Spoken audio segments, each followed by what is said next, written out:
안녕하세요. 군 리스나의 주드 프라이데이입니다. 네, 인도는 이제 여름입니다. 한국은 이제 많이 아, 따뜻해졌죠.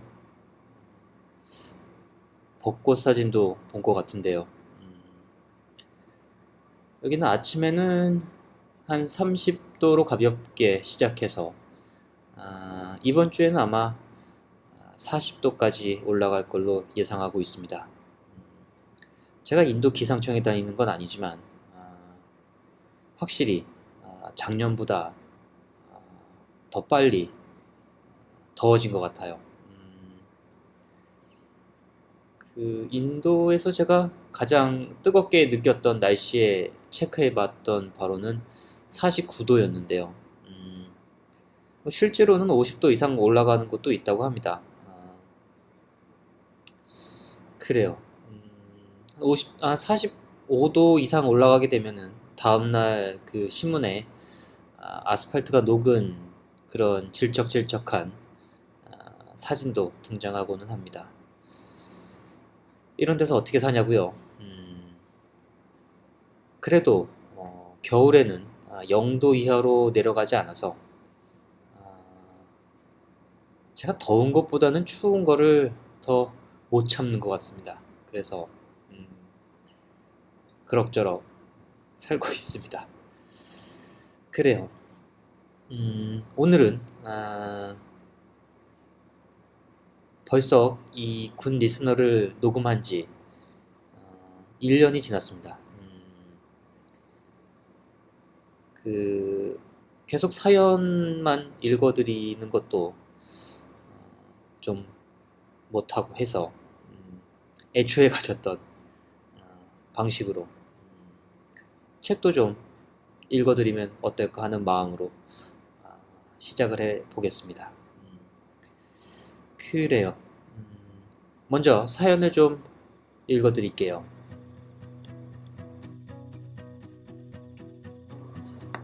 첫 번째 사연은 하이드님이 보내주셨습니다. 저는 제대를 6개월 앞둔 의무 경찰에 복무 중인 군인입니다.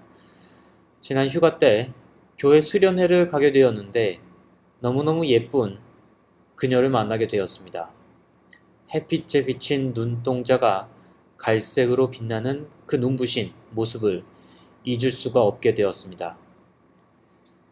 그렇게 자연스레 연락을 하게 되었는데 진눈깨비 소년이라는 공통점을 발견했고 굉장히 비슷한 감성을 가진 우리라는 생각이 되어 많은 이야기를 나누고 가까워졌습니다. 그리고 군인이라는 제약을 뚫고 교제를 시작하게 되었습니다. 저는 특기 의경으로 입대해서 피아노를 치고 있는데 저의 피아노 연주를 항상 멋있어 해주고 너무 좋아해주는 여자친구입니다. 또 군인이라 항상 옆에 있어줄 수 없고 데이트도 자주 할 수 없지만 자기는 천천히 하는 걸 좋아한다며 휴가 때와 외박 때 천천히 데이트하자는 그 아이가 너무 사랑스럽고 좋습니다. 어느새 우리의 금요일에 설렘이 되어버린 진눈깨비 소년입니다. 그 아이는 진소를 보며 영화 미술감독이라는 꿈을 갖게 되어 달려가고 있습니다. 사귄 지 며칠 되지 않았지만 진소를 보며 키운 여자친구의 그 꿈을 끝까지 응원해주고 싶습니다. 저는 음악으로서, 여자친구는 미술 감독으로서 항상 각자의 자리에서 신앙생활도 일도 최선을 다하는 우리가 되었으면 좋겠습니다. 사랑해라고 보내주셨습니다. 그래요. 그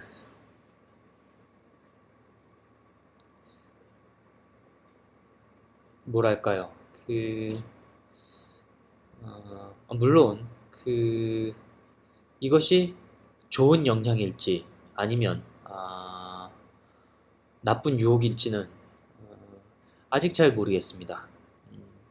예전에 길에서 만나다를 그릴 때 어느 분이 그 길만을 보시고 어떤 결심이 서서 회사를 그만두고 카페를 여셨다는 분이 계셨어요. 아, 물론 그분의 선택이지만 글쎄 뭐랄까요. 이분의 카페가 정말 잘 되었으면 좋겠다는 혹시라도 요새 카페가 너무 많으니까 그 후회를 하시지 않기만을 마음속 깊이 바랬던 적이 있습니다. 그래요. 미술 감독을 진수를 보시고 미술 감독을 미술 감독의 꿈을 가지게 되셨다니 아무쪼록 그 꿈에 도달하는 길이 너무 험난하지 않기를 간절히 기도해 봅니다. 그래요. 쉽지가 않아요. 미술 감독이라는 일이 쉽지가 않습니다. 그래요.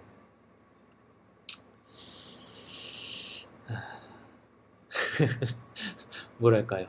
아무튼 이 하이드님의 사연을 읽고 그림을 그렸습니다.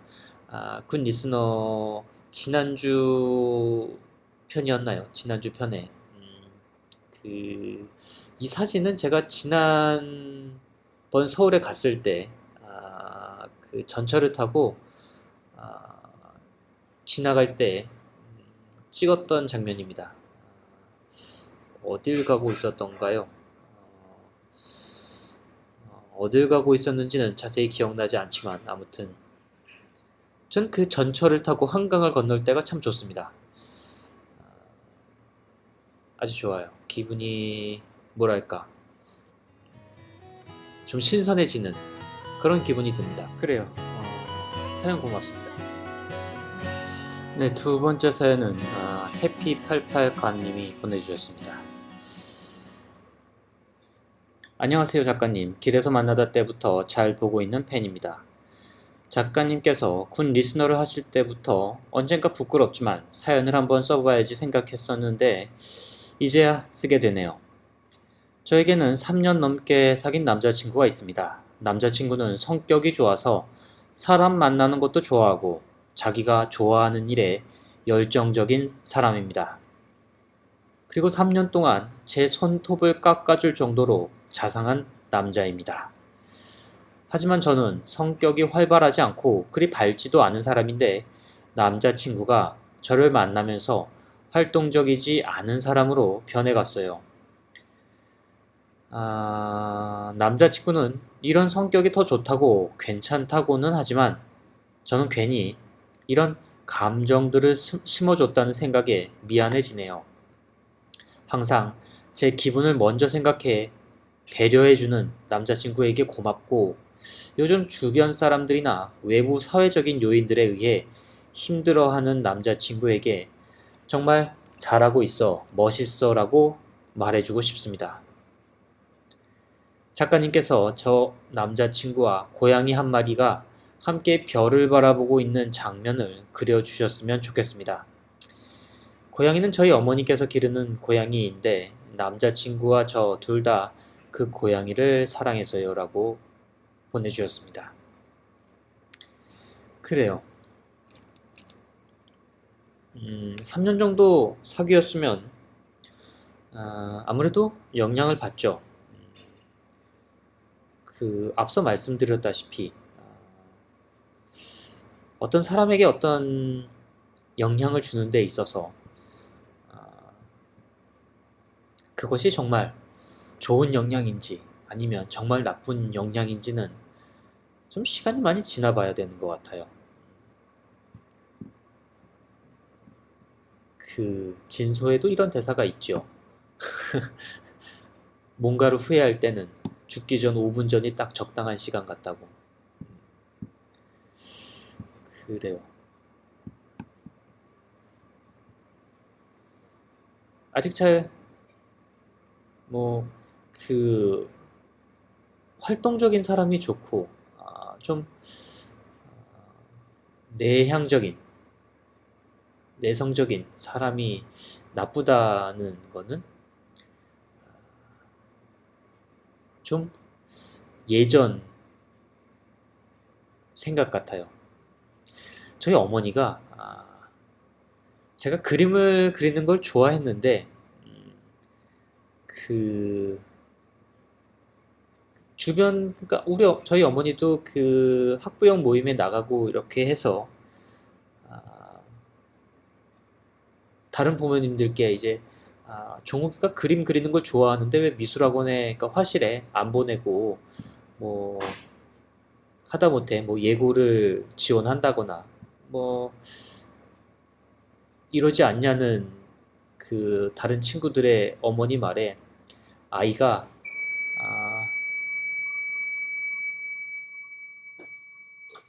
이게 무슨 소리냐면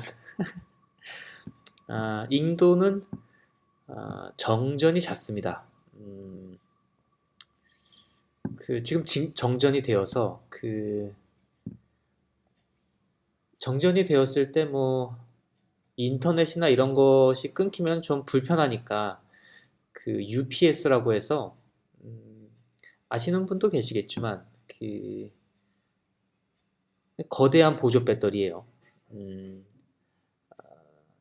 그러니까 뭐 비상등이나 아니면은 인터넷 디바이스 같은데 이제 라우터라고 가지고 라우터에 연결을 해놓고 정전이 되어도 인터넷이 끊기지 않는 뭐 그런데 필요한 보조 배터리가 이제 수명이 다해서 보통은 정전이 되면은 이제 삐 이런 소리를 내야 되는데 아, 제가 귀찮아서 이 배터리 교체를 안 했더니 정전과 동시에 저런 비명을 지르면서 꺼졌습니다. 예, 그 소리예요. UPS가 비명을 지르는 소리였습니다.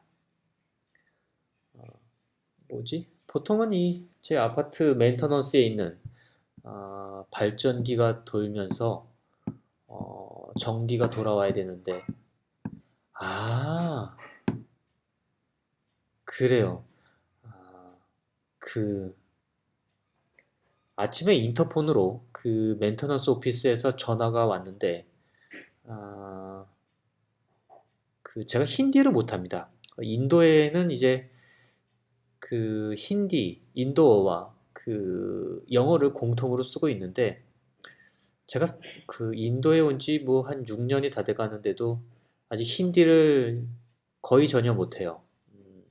그냥 영어만 쓰고 있는데 어, 그뭐 그 힌디를 하면서 뭐 어쩌고 저쩌고 하면서 그 제네레이터에 대한 언급이 있었던 것 같아요. 그 전기 공급에 시간이 걸릴 거라는 얘기였던 것 같습니다. 그래요. 어디까지 얘기했죠? 쓸데없는 얘기를 했네요, 또. 어디까지 얘기를 했는지 전혀 기억을 못하고 있습니다. 그래요. 친구의 부모님들이 왜 종욱이를, 아, 종욱이는 주드 프라이데이입니다. 그래요. 왜 쟤를, 미술을 시키지 않느냐라고 물어봤더니 저희 어머니 대답이 아이가 너무 내성적으로 잘할 것 같아서 그림 그리는 거를 만류하고 있다는 그런 대답을 하셨다고 합니다. 제가 좀 내성적인 성향이 어렸을 때부터 좀 있어서 아, 그게 더 심해지지 않기를 바라셨던 것 같아요. 그래요. 아, 예전엔 굉장히 아주 대학교 때 가장 그랬던 것 같기도 하고. 어, 그런데 그 영화를 하면서부터 어쩔 수 없이 영화를 혼자 찍을 수는 없으니까요. 그 어쩔 수 없이 그 사람들하고 부대끼고 이러면서 조금 외향적으로 변해갔던 것이 제가 충무로에 입성하면서 영화 연출부를 하면서 이러한 외향성이 아주 극대화돼서 음, 그 연출부에 있던 조감독 형들과 모든 조감독들과 싸웠던 기염을 토했습니다. 그래요. 그때 왜 이렇게 싸웠는지 모르겠어요. 그래요. 아주 재미있는 경험이었습니다. 그때 뭐 이렇게 좀 아, 가장 고집이 셌던 시절이었던 것 같아요. 소리를 지르고 싸우고 뭐 이랬던 기억이 납니다. 전혀 그럴 것 같지 않죠. 회사를 다니고 다시 그림을 그리면서 마음의 안정을 취해서 지금은 아주 그래요.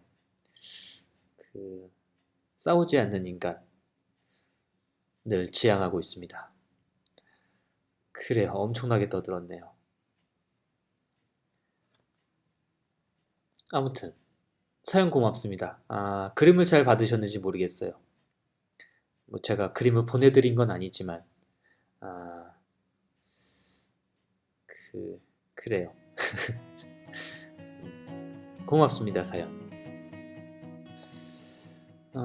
그래요. 문제는 이 정전이 얼마나 지속이 될지가 관건이네요. 보통은 이제 뭐 정전이 돼도 바로 그 발전기가 돌아서 전원이 공급이 되는데 얼마나 오래 지속이 된다는 말을 제가 듣지를 못해서 지금 랩톱의 배터리가 25% 정도 남았는데 어, 녹음을 다 할 수 있을지 모르겠습니다. 아무튼 읽어볼게요. 음, 다음 사연은 나라는 분이 보내주셨습니다. 안녕하세요 작가님. 길만을 보며 지방에서 고등학교를 다니던 시절부터 꼭 서울로 대학을 가서 서울 길들을 전부 걸어봐야지 하고 생각했던 지금은 대학생, 그것도 헛내기가 되어 있는 독자입니다.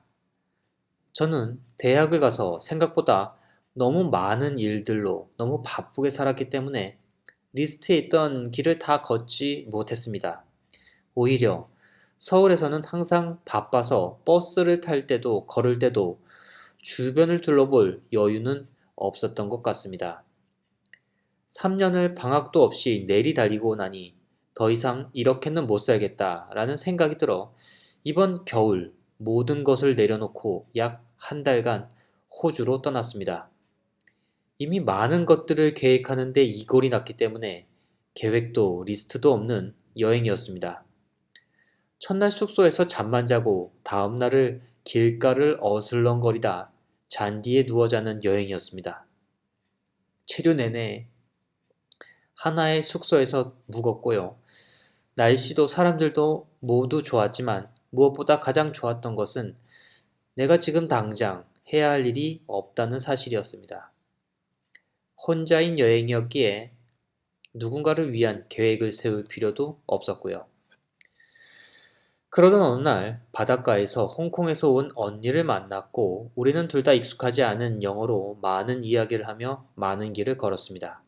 바닷길과 산길을 걸으며 삶과 죽음에 대한 이야기 등 일상에서 만나는 사람과 쉽게 하지 않은 깊은 이야기를 하며 걸었습니다. 바다와 산을 끼고 있는 길을 걸으면서요. 그렇게 걷다가 헤어졌습니다. 연락처도 교환하지 않았던 것은 어쩌면 대화와 함께 기억에만 묻어두는 편이 더 아름다울 것 같다는 생각 때문이었습니다. 그래도 기억은 하고 싶어요. 한국에 돌아와 또다시 쳇바퀴 같은 삶을 사는 저에게 견딜 수 있는 힘을 주는 추억입니다. 이야기를 읽으시고 떠올리시게 된 어떤 장면이든 좋습니다. 감사합니다. 라고 보내주셨어요. 제가 사실 이 그림을 그리고 있습니다. 그 호주 그 호주가 내려다 보이는 시드니가 내려다 보이는 그 언덕이 있어요. 음, 그 언덕을 오르는 두 분의 모습을 그렸는데 그, 아직 완성은 하지 않았지만 그래요. 마음에 드셨으면 좋겠네요. 제가 어저께 제가 종종 그 그림 그리는 장면을 보여드리는 라이브를 하는데 보통은 이제 말을 하지 않고 그림 그리는 모습만 보여드리다가 어느 분이 자꾸 그 질문을 하셔서 아, 질문에 답변하는 형식으로 뭐 한 2시간 정도 라이브를 진행을 했는데 그 라이브를 보시는 한 분이 호주 멜버른에 거주하고 계신데 유학생이신데 아, 무슨 얘기를 하다가 캥거루 얘기가 나왔어요. 음, 캥거루 얘기를 하다가 아, 캥거루를 방목하신다는 누군가 호주에 이제 계신 분이 캥거루를 방목한다는 얘기를 듣고 저는 캥거루는 뭐 그저 그 야생 보호 구역에서 사는 정도로만 이해를 하고 있었는데 방목을 한다는 거는 어떤 목적을 가지고 기른다는 이 얘기잖아요. 그래서 상상하기 싫지만 그 캥거루 가죽 얘기는 들어봤으니까 이 설마 가죽 때문에 방목을 하는 건가? 라고 여쭤봤더니 캥거루 고기를 먹는다고 하시더라고요. 음, 그래요. 음, 캥거루 고기를 먹는다고 합니다. 뭐 하긴 말고기도 먹고 뭐 우리는 개고기도 먹잖아요. 음, 캥거루 고기는 좀 생소했어요. 그래요. 호주에 가면 캥거루 고기를 한번 아니에요. 그만두는 게 좋겠네요. 제가 예전에 그 홍천에 외할아버지 댁이 있었는데 아, 어느 날 강가에서 이제 그 홍천강이 있는데 제가 빠져 죽을 뻔했던 그 홍천강이에요. 거기서 이제 아, 어항을 아침에 어항을 두고 낮에 이제 가가지고 고기를 잡아서 집에 형하고 돌아왔는데 웬일?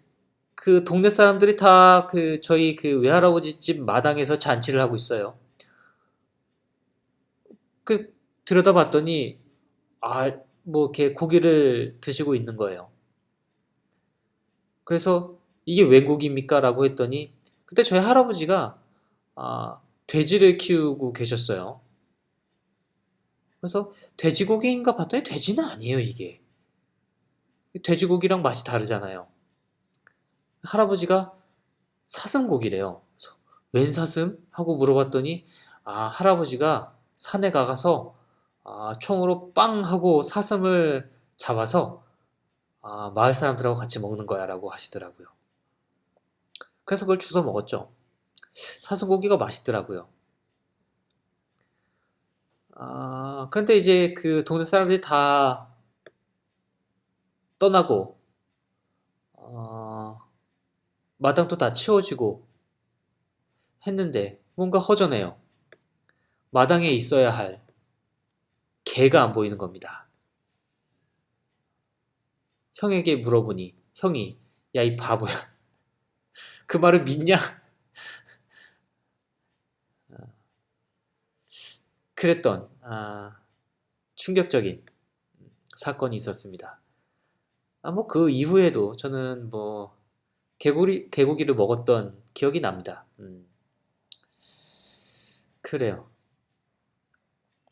그 다음으로는 그 어느 날 그때도 초등학교 한 5학년인가?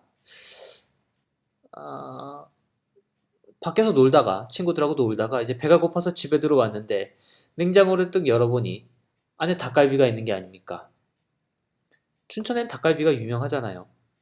그래서 엄마가 아, 닭갈비를 드시고 우리 사랑하는 아들을 위해서 싸우셨나 보다. 라고 생각을 하고 그 닭갈비를 아주 맛있게 먹었습니다. 그리고 이제 배가 불러서 잠이 들었죠. 음, 일어나서 이제 냉장고에서 물을 꺼내서 물을 마시고 있는데 어머니가 나오시더니 이렇게 말씀하시는 게 아닙니까? 어머, 우리 종욱이가 토끼고기도 좋아하는구나. 그래요.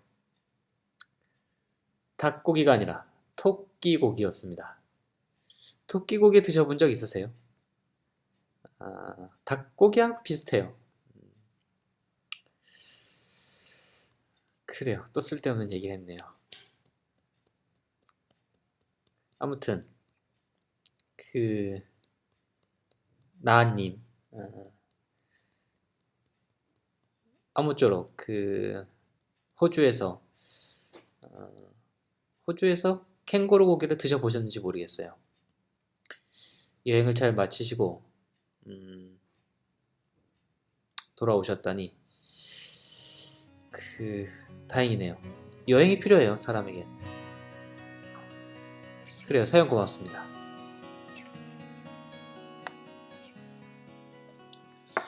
네, 원래는 제가 이 책을 소설을 읽어 드릴 때 그러니까 그 이런 계획을 세웠을 때 신작 소설을 위주로 제가 읽은 소설 중에 신작 소설을 읽어 드리려고 그런 소설을 소개하는 것이 좋겠다는 생각이 들었는데 마침 정전이 됐고요. 그래서 어, 이해할 수 없는 일이 벌어졌습니다. 그 어플리케이션이 열리지가 않아요. 그러면 뭐야? 그 모바일 인터넷으로 열면 되지 않느냐라고 물어보실 수 있는데 아, 어쩐 이유인지 그마저도 되질 않아서 아, 원래는 그 오쿠다 히데오의 무코다 이발소를 읽어드릴 계획이었는데 음, 아, 어째서일까요? 열리지가 않아요. 음, 근데 제가 예스24 이북 어플리케이션으로 그 책을 읽고 있는데 이북을 대부분 구매를 해서 읽는데 아, 이 어플리케이션이 굉장히 불안정해요. 어째서인지 굉장히 불안정해서 그래요. 뭐 어쩔 수 없죠 뭐. 그래서 대신 고른 책이 요시다 슈이치의 7월 24일 거리입니다. 제가 아주 좋아하는 작가 중에 한 명이에요. 요시다 슈이치. 아쿠타가와상을 수상한 일본 작가입니다. 그 퍼레이드를 썼던 작가이고요. 많은 소설을 좋아하지만 특별히 7월 24일의 거리를 좋아합니다. 책 날개에 있는 작가의 소개를 좀 읽어드릴게요. 1997년 데뷔작 최후의 아들로 제84회 문학계 신인상을 수상하며 화려하게 데뷔한 요시다 슈이치는 1968년 일본 나가사키 현에서 태어나 호세이 대학 경영학부를 졸업했다. 2002년 퍼레이드로 제15회 야마모토 슈고상, 파크라이프로 제127회 아쿠타가와상을 수상한 그는 이제 결코 실망감을 안겨주지 않은 일본 문단에서 차세대 선두 주자의 확고한 자리를 잡고 있다라고 소개하고 있네요. 7월 24일 거리는 그의 소설이 갖는 대표적인 특성인 일상의 호흡과도 같은 자연스러운 흐름, 남녀의 연애 심리에 대한 탁월한 묘사, 소설적인 카타르시스를 느끼게 하는 반전 등을 고스란히 드러내는 연애 소설로 반짝반짝 빛나는 아름다움, 기적과도 같은 사랑의 풍경을 그리고 있다라고 소개하고 있습니다. 그래요. 그러면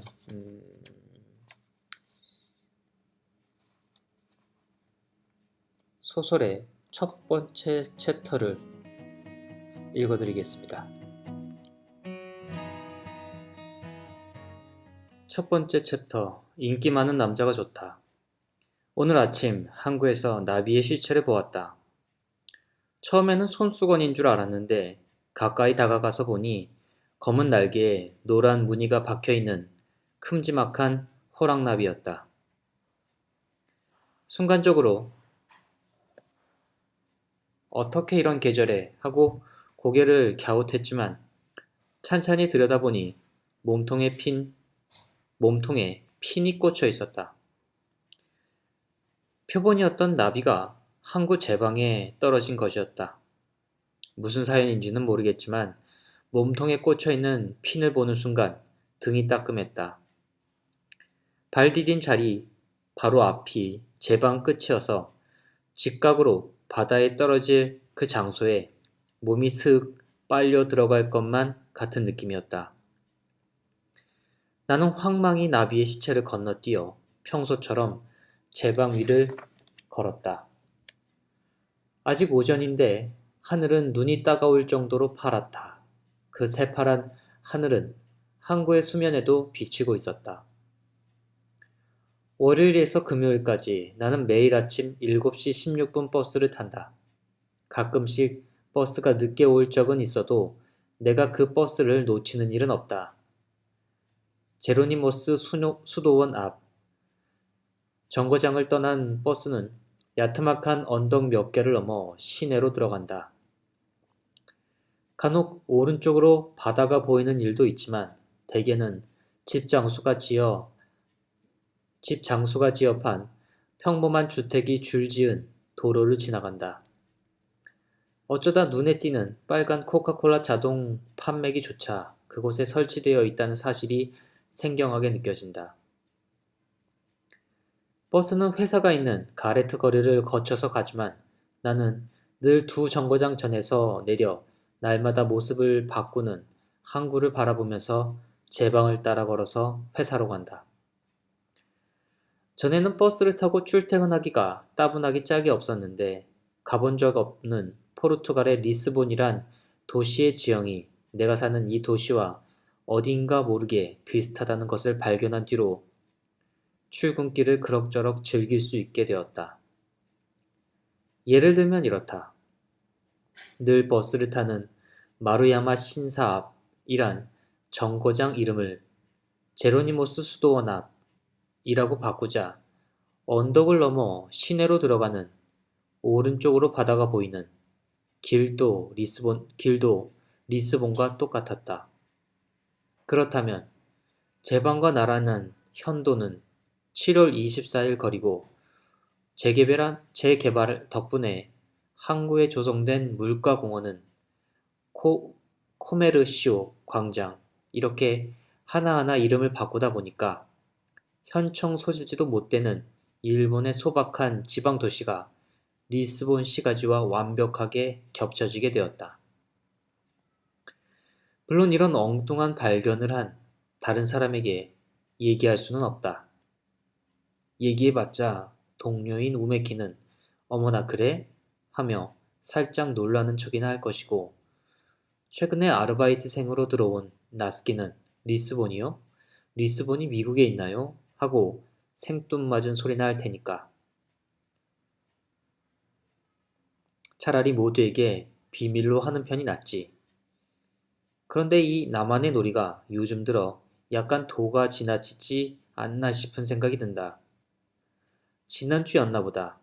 나츠키에게 거래처의 위치를 가르쳐 주다가 거기 중앙역 앞에 로손 있잖아. 그 빌딩 6층이야 라고 말하고 말았다. 나스키는 무슨 소린지 모르겠다는 표정이었다. 중앙역이라니. 유럽도 아닌 이 도시에 그런 이름의 역이 있을 리가 없다. 제방을 따라 코메르시오 광장까지 걸어가면 해군 공창이 보인다. 사실은 항구의 유람선이 띄우는 페리 회사의 건물인데 배에 관계된 곳이 있어서 그럴듯하게 해군 공창이라고 부른다.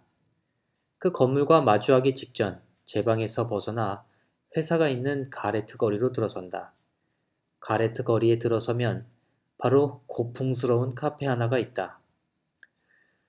전에 입구에 NHK 방영중이라고 쓰여진 종호가 나붙어 있는 그 카페에 본척도 하지 않았는데 코메르시오 광장 옆에 있는 카페라고 생각하니까 최근에는 출근하는 회사원들을 위해 가게 앞에서 팔고 있는 샌드위치에도 이국적인 정서가 느껴져 요즘은 거의 매일 들러 믹스 샌드위치와 우유를 사들고 회사로 간다. 카페 주인은 늘 무뚝뚝해서 말을 나눈 적은 없다. 그런데 오늘 아침은 웬일로 부인이 나와 있다. 제 방 춥죠? 바람이 세서. 순간적으로 어떻게 내가 제 방으로 걸어온 줄 알았을까 하고 생각했지만 뒤돌아보니 가게 앞에서 해군 공창 너머에 있는 제 방이 고스란히 보였다. 바다에 뭐 떨어뜨렸어요? 부인이 묻는 말에 네? 하고 되물었다. 아니 거기 서서 아래를 내려다보기에 아, 네. 제 방에 나비가 떨어져 있어서요. 나비? 이 추운 계절에? 핀이 꽂혀 있는 걸 보면 아마 그렇게 말하자 부인은 마치 자신이 핀에 찔린 듯 움찔 얼굴을 찌푸렸다. 샌드위치와 우유가 들어있는 종이 봉투를 받아드는데 길 건너에서 혼다씨 하고 부르는 나스키 목소리가 들렸다. 좁은 길이 아닌데 나스키의 짜랑짜랑한 목소리가 마치 바로 등 뒤에서 나는 것처럼 들린다. 돌아보자 나스키는 손을 흔들고 있었다. 좀처럼 신호가 바뀌지 않아 발이 동동 구르면서 도로 위로 지나가는 차를 원망스럽다는 듯 한 대 한 대 눈으로 쫓으면서 그냥 두고 갈 수가 없어서 횡단보도 앞에서 기다리고 있는데 신호가 바뀌자마자 뛰어온 나스키가 주의도 아랑곳하지 않고 빅뉴스, 빅뉴스 하고 요란을 떨면서 다가왔다. 뭐가? 부닥칠 듯한 나스키가 피하면서 내가 물었다. 오늘 아침 버스에서 내 앞에 누가 있었는지 알아요? 나스키는 숨을 헐떡이면서도 기분 나쁠 정도로 싱글거렸다. 누군데? 나는 관심 없다는 듯 되물었다. 혼다 씨 동생, 코지 씨. 코지가? 그래요, 코지 씨가 내 앞에 있었다고요. 나스키는 몸을 떨듯 허리를 비튼다. 겨우 그런 일을 가지고 호들갑을 떨다니 나는 어처구니가 없어서 성큼성큼 걸음을 내딛었다. 그런데도 뒤쫓아오는 나스키의 흥분은 가라앉지 않았다. 항상 코지 씨 대학행 버스를 타니까 나 버스 타고 가다가 구민회관 앞 버스 정거장에 서 있는 코지 씨를 기껏해야 얼핏 보는 게 전부였는데 그것도 월요일하고 목요일 뿐이잖아. 코지 씨는 늘 고개도 돌리지 않는데 오늘 아침에는 내가 탄 버스를 탔단 말이에요. 그뿐이 아니에요. 돈을 내고 나서 나 있는 쪽으로 걸어오더니 바로 내 앞에 서서 내 머리 위에 있는 손잡이를 잡았다니까요. 나 너무 놀라서 정차 버튼을 누를 뻔했어요. 나는 정말 어이없다는 표정을 짓고 돌아보면서 코지도 손잡이는 잡아 라고 말하고는 피식 웃었다. 그래도 왜 코지 씨가 오늘 아침에는 내 버스를 탔을까요? 나 코지 씨가 탈 줄 알았다면 화장도 더 예쁘게 하고 왔을 텐데. 코지와 같은 버스를 탔다는 것이 어지간히 기뻤는지 나스키는 걸음걸이마저 가벼웠다. 혼다 씨 알고 있었죠? 뭘? 그러니까 오늘 코지 씨가 내 버스를 탈 거라는 거. 내가 어떻게 알아? 그리고 너 자꾸 내 버스 하는데 아, 코지 씨 내일도 같은 버스 탔으면 좋겠다. 혼다 씨 물어봐 줄래요? 싫어. 왜요?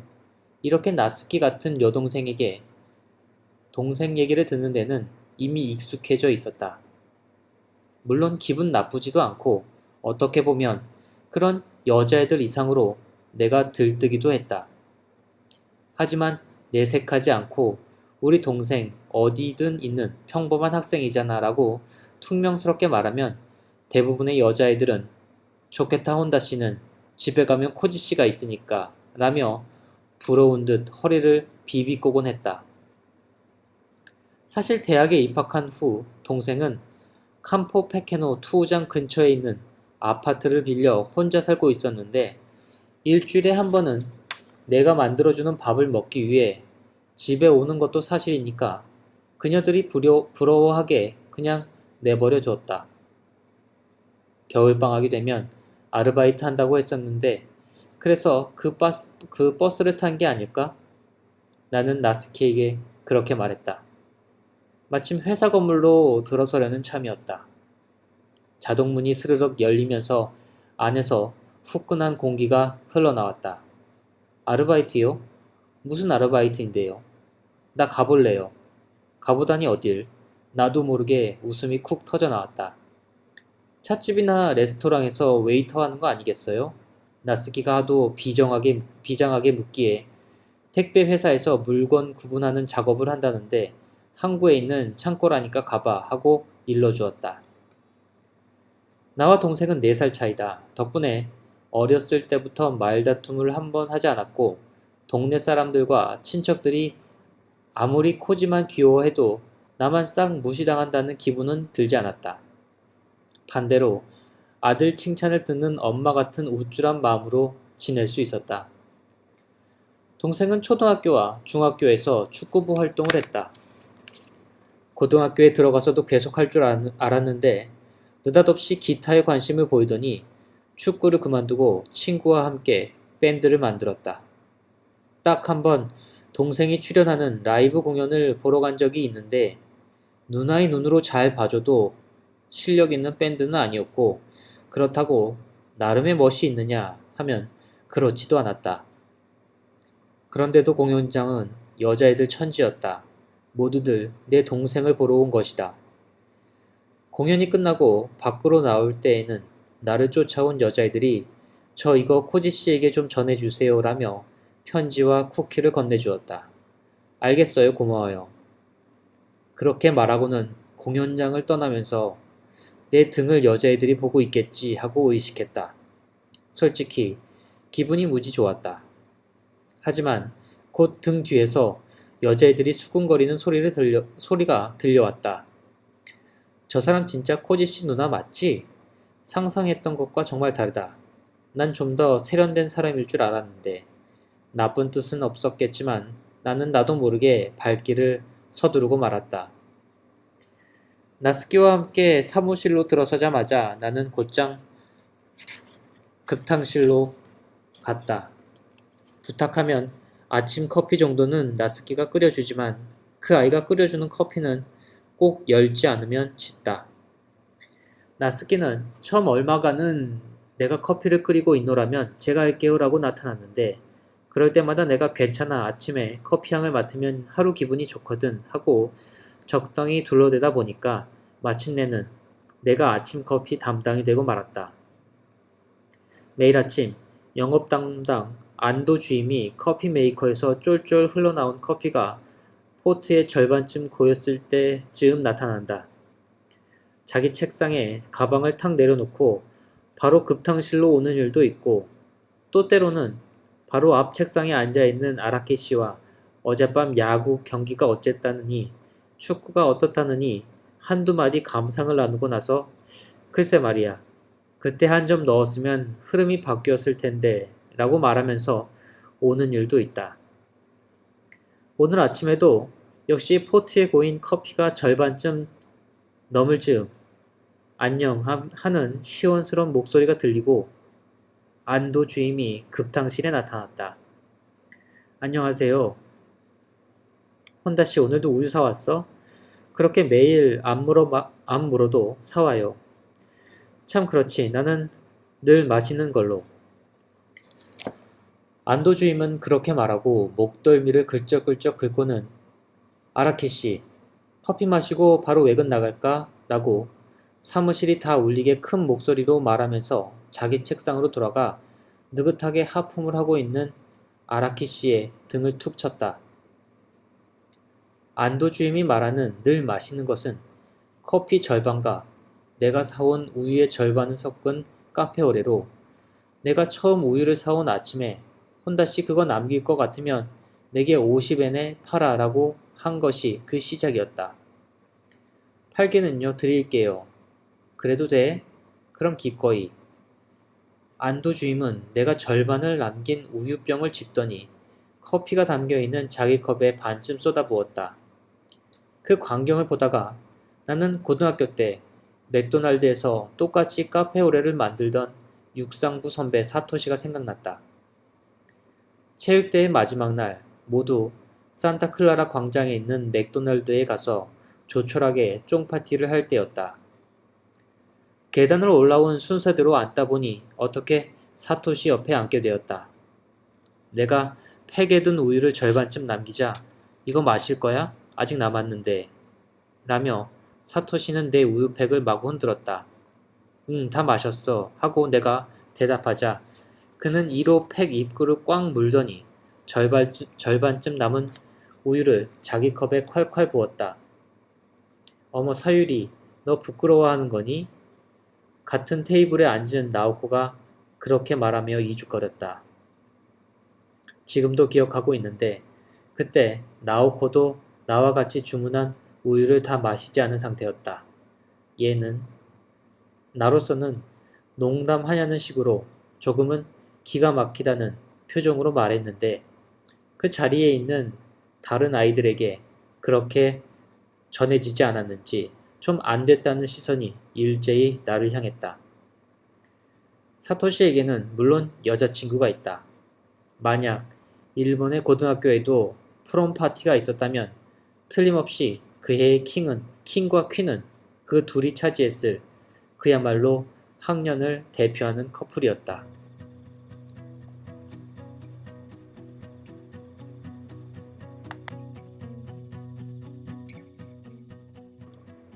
네, 요시다 슈이치의 소설 7월 24일의 거리 첫 번째 챕터를 읽어드렸습니다. 책 소개에는 이런 줄거리가 적혀 있어요.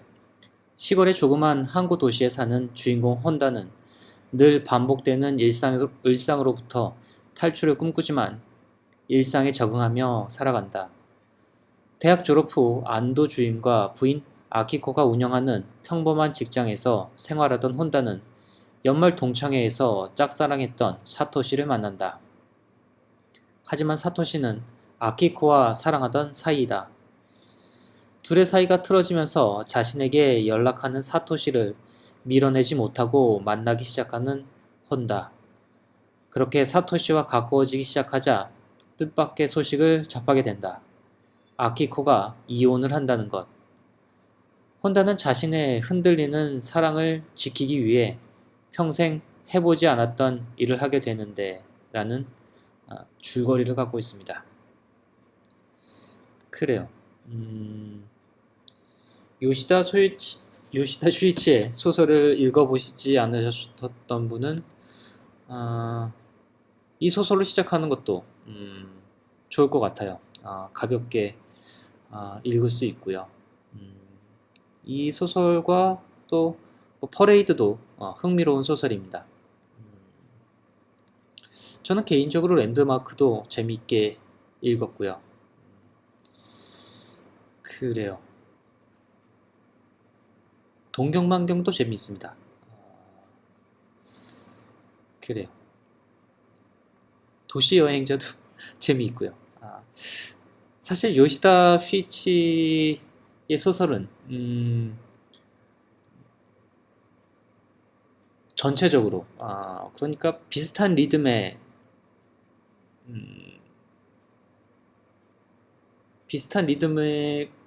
내용을 갖고 있어서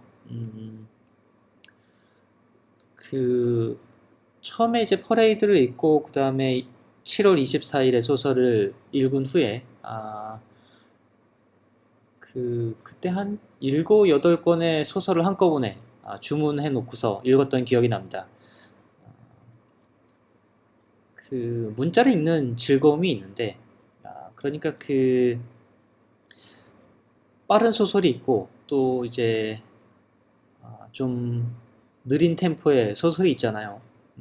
그런데 이 요시다 슈이치의 소설은 이 문장에서 문장이 주는 너무 느리지도 또 너무 빠르지도 않은 그런 적당한 템포의 리듬감이 있어요. 그래서 굉장히 읽는 즐거움이 있습니다. 그 걸음에도 속도의 차이가 많이 있잖아요. 그 산책을 하면서 걷는 듯한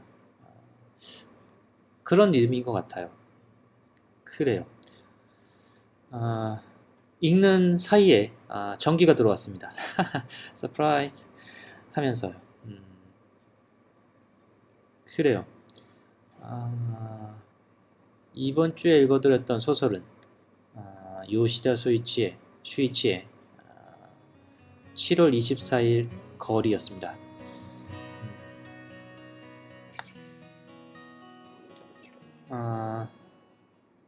제가 책을 대부분 구매하는 사이트는 예스24인데요.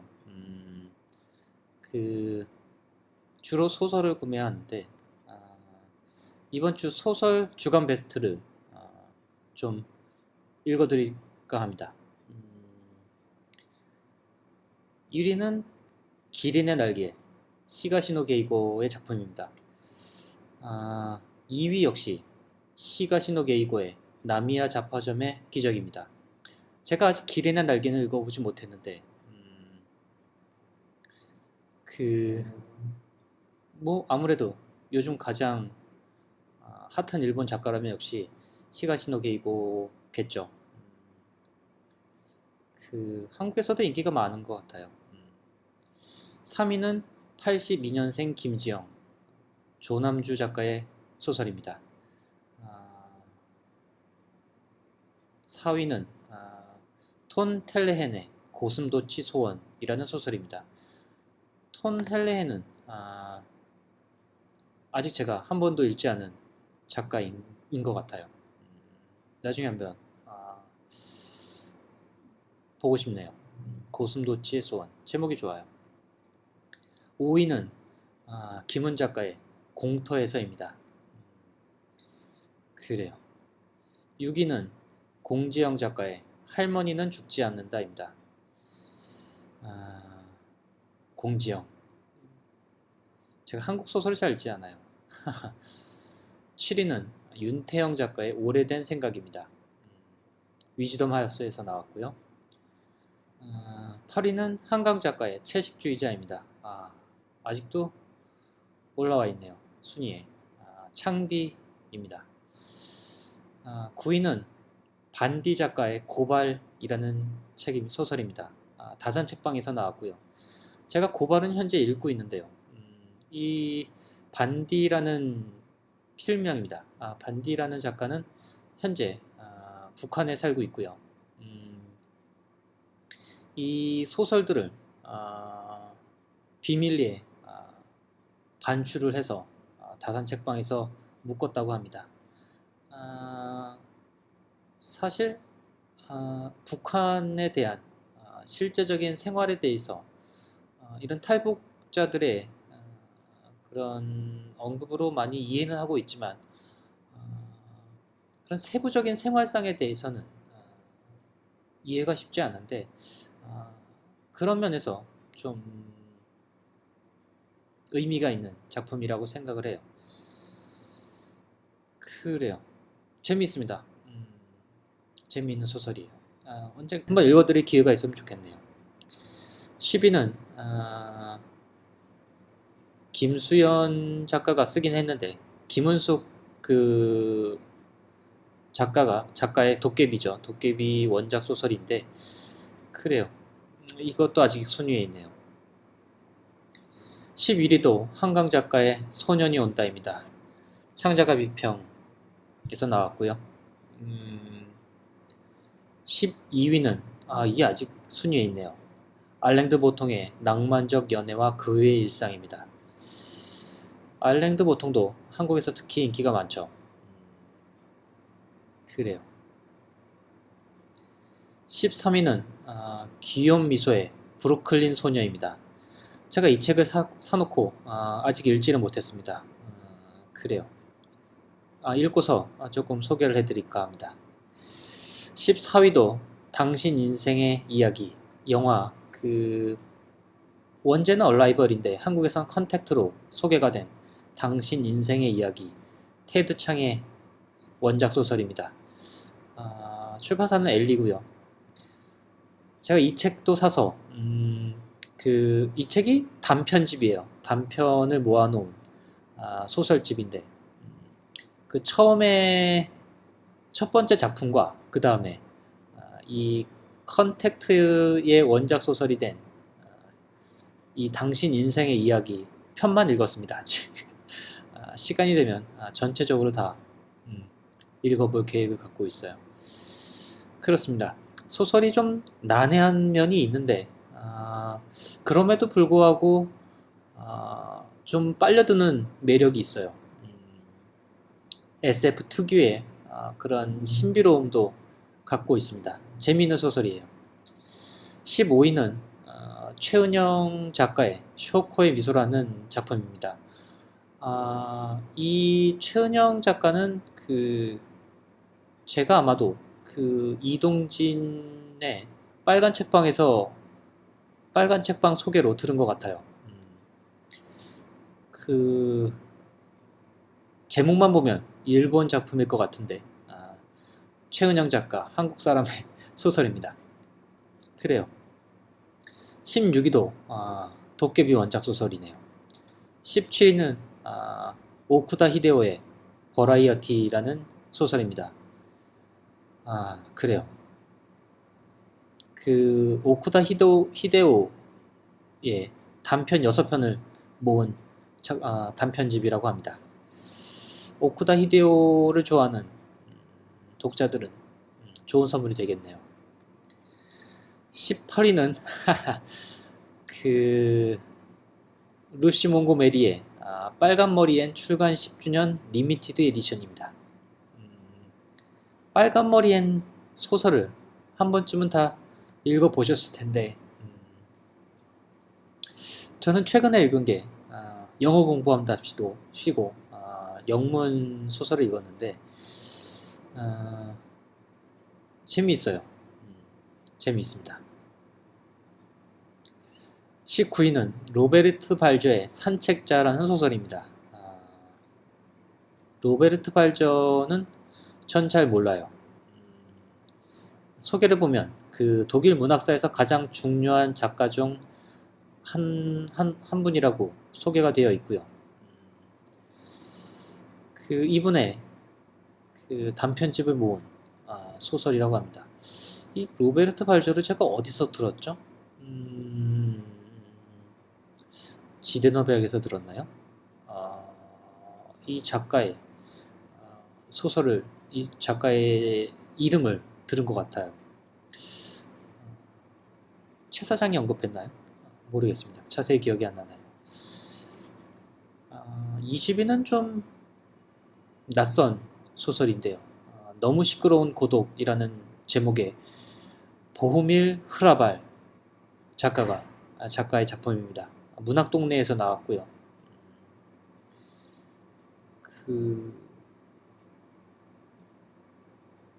전 잘 모르는 작가입니다. 그래요. 예스24의 소설 주간 베스트를 소개해드렸습니다. 그래요. 군 리스너는 이번 주 군 리스너는 여기까지 녹음을 하겠습니다. 좋은 주말 보내시고요. 아직 진소를 보시지 않은 분이 계시다면 이번 주도 재미있습니다. 진소 봐주시고요. 사연을 보내주시면 사연을 읽고 제 머리에 어떤 영상이 떠오르면 그걸 그려드리는 일도 하고 있습니다. 그라폴리오를 찾으셔서 그라폴리오라는 사이트에서 군 리스너를 검색하시면 그림들이 있어요. 그 그림 밑에 댓글로 사연을 남겨주시면 됩니다. 그럼 제가 읽고 이렇게 읽어드리기도 하고 그림으로도 그려드립니다. 그래요. 고맙습니다. 저는 주드 프라이데이였습니다.